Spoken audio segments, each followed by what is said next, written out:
How to install the communication unit to the bed. This is the communication unit. In order to stabilize the unit onto the bed, we will use a Velcro tape that is used for fixing the communication unit.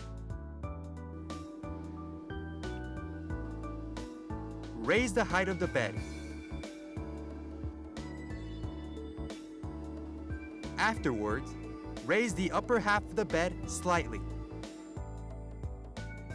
Run the belt through the upper half of the unit and stabilize it by tying it onto the bed. When installing the communication unit, make sure the device is set up on a location where it won't get stuck between the floor and the pole of the bed. In addition, please also make sure not to place the device on the floor. Select the safe location carefully when installing.